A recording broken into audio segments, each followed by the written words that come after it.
dan aku pun akan diam dalam rumah Tuhan sepanjang masa. Saudara, kalau tadi Mazmur mengantarkan kita untuk masuk di dalam rumah Tuhan yang sepanjang masa, maka kita akan kembali siapkan jiwa untuk menerima sabda Tuhan. Kita akan pujikan, kusiapkan hatiku Tuhan.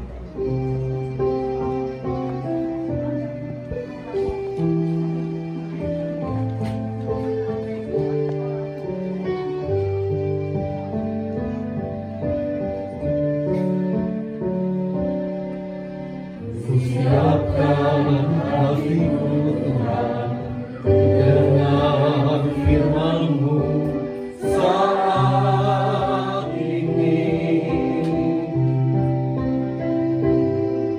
untuk menyembah-Mu Tuhan, masuk hadirat-Mu saat ini.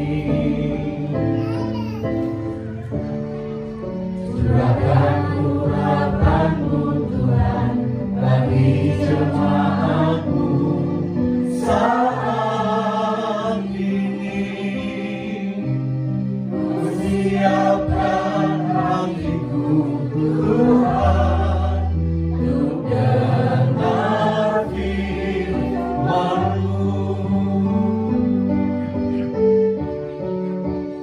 Firman-Mu Tuhan tiada berubah,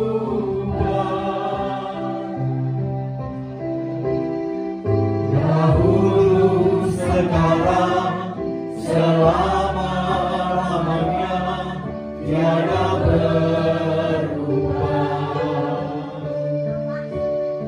Firman-Mu Tuhan penolong hidupku.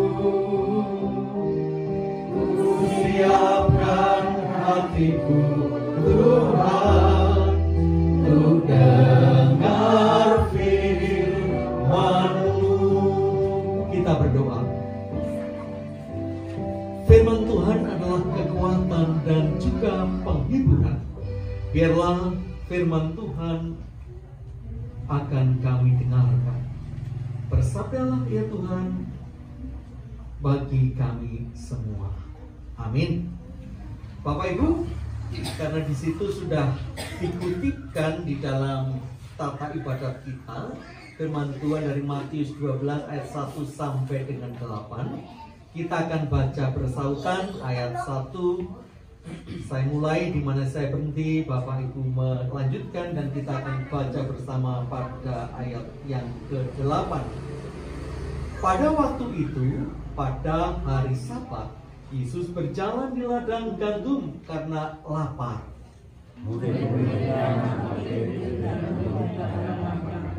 Melihat itu, berkatalah orang-orang Farisi kepadanya,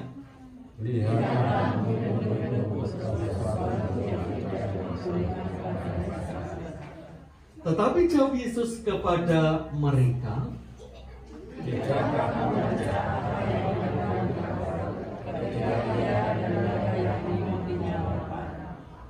bagaimana ia masuk ke dalam rumah Allah dan bagaimana mereka makan roti sajian yang tidak boleh dimakan baik olehnya maupun oleh mereka? Atau tidakkah kamu baca dalam kitab Taurat bahwa pada hari-hari Sabat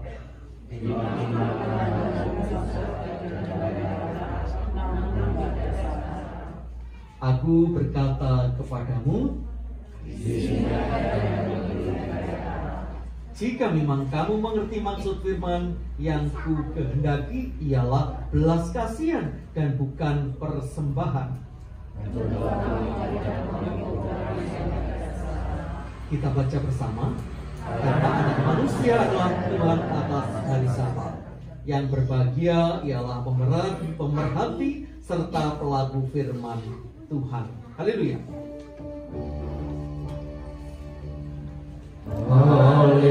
Haleluya, haleluya.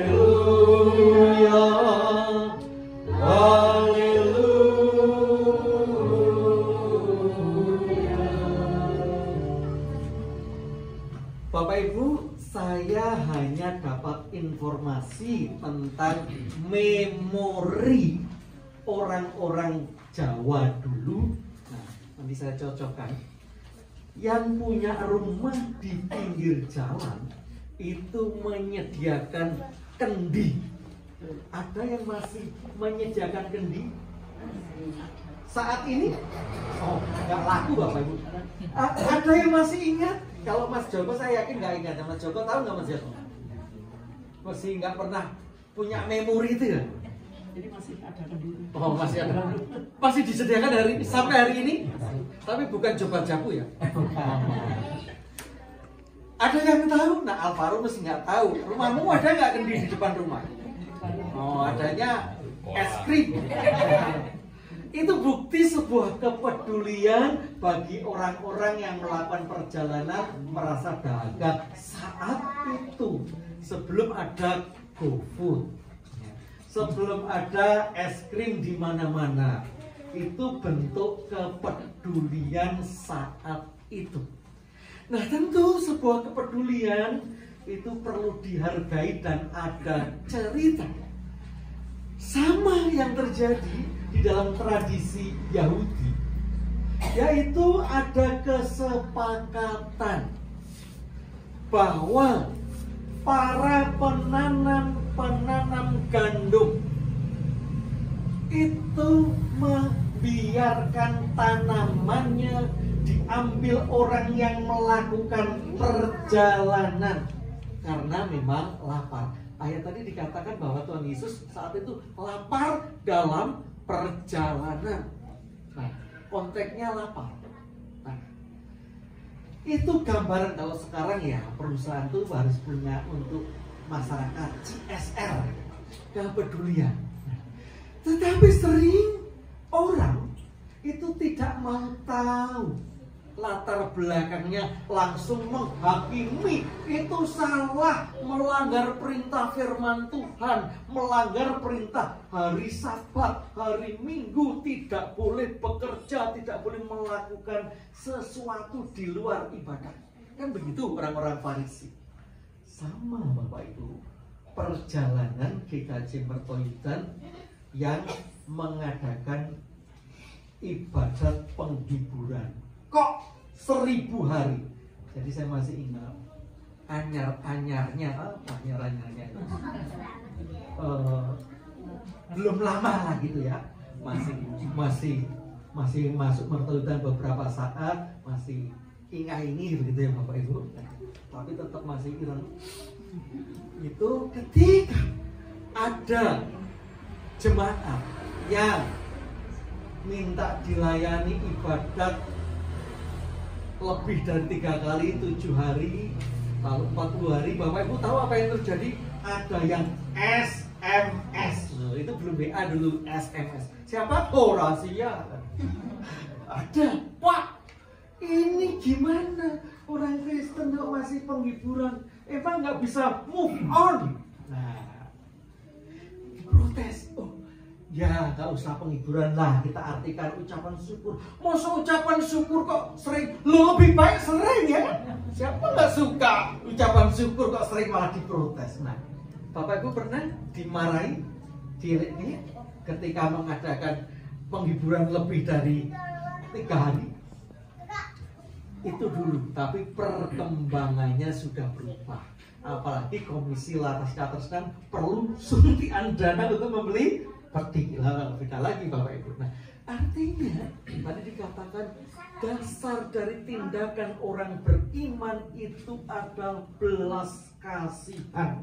Tadi Yesus katakan belas kasihan. Belas kasihan artinya bisa mengalahkan segala aturan-aturan yang kaku, saklek, patok, bangkrong. Itu bisa dinego. Apalagi soal perasaan Bapak Ibu. Bahkan katanya tadi Yesus menunjukkan ternyata para imam pun pada hari Sabat sering melanggar. Apa? Banyak. mungkin pada saat menyiapkan persembahan misbah kan itu sudah agak telat, apakah langsung ditinggalkan atau mungkin majelis ya kan, kadang-kadang ternyata di mimbar belum disiapkan minum, tiba-tiba ambil minuman, melanggar itu mengambil minuman gitu. Atau mungkin Mas Pujo lali menyiapkan lilin dan koreknya kan gitu. Kadang-kadang dalam ibadat yang sering di dalam tenis, ternyata korek itu cetat nggak murah terus pergi. Nah, artinya sebuah aturan itu nggak usah kaku-kaku, karena di dalam tenisnya tuh pada itu simpel, apalagi belas kasihan. Sama Bapak Ibu, ketika kita bersama-sama mendukung penghiburan tapi juga sebuah ucapan syukur, itu sebuah kepedulian. Ini soal kehidupan bersama untuk saling menguatkan, saling mendukung, mensyukuri. Karena ungkapan iman itu bisa pribadi, Bapak Ibu, pribadi itu sendiri. Ketika orang berdoa, monggo mau belum mandi silahkan, pakai baju atau tidak silahkan, asal tutup rapat-rapat kamarnya. Tetapi ingat, kalau berdoa bersama nggak pada mandi, nggak pada berdoa, pada tutup. Nah, tutup itu. Jadi ada nilai kebersamaan itu kadang-kadang memang hanya formalitas, kadang-kadang tapi juga ada sebuah kekuatan ketika kita dikuatkan oleh orang lain, ada kehadiran orang lain. Bahkan kehadiran itu tidak dibatasi ruang dan waktu ketika bicara soal belas kasihan. Jadi belas kasihan bicara rasa. Bapak Ibu masih ingat ada sebuah lagu yang dikarang Ivan Fals, judulnya Buku Ini Aku Pinjam.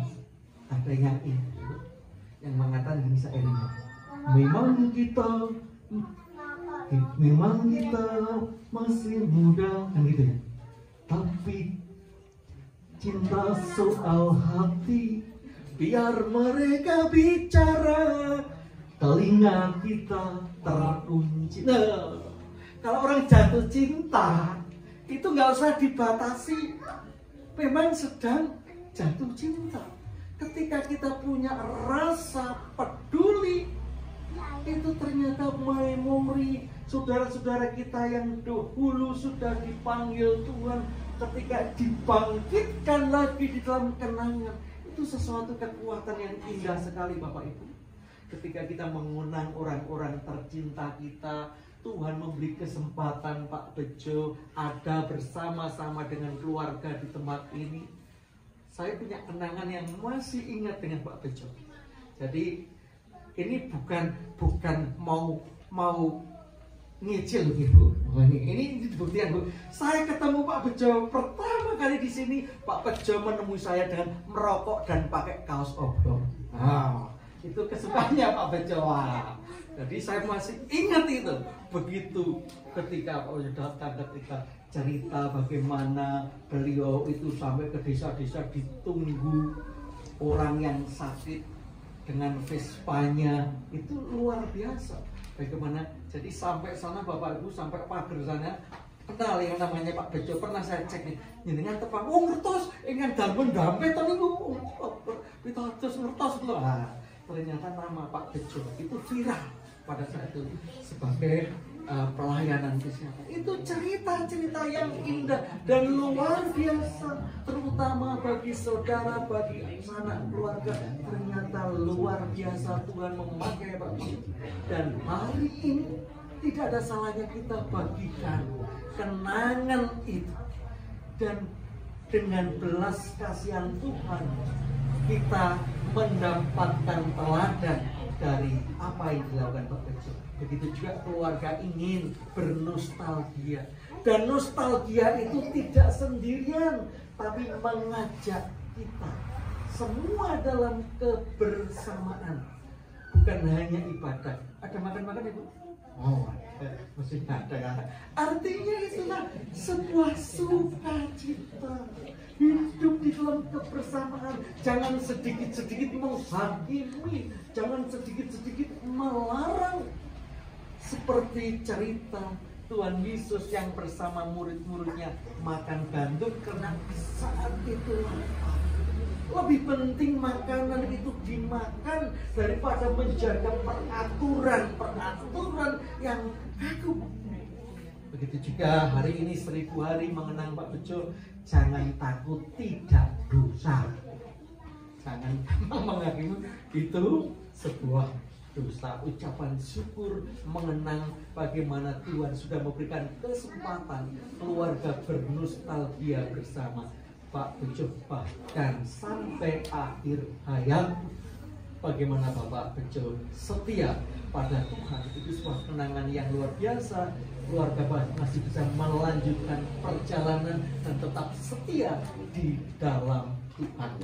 Biarlah itu menjadi penghiburan, juga sebuah ucapan syukur bagi keluarga di sini, dan kita dukung di dalam Tuhan. Tuhan memberkati. Amin. Salam teduh bagi kita.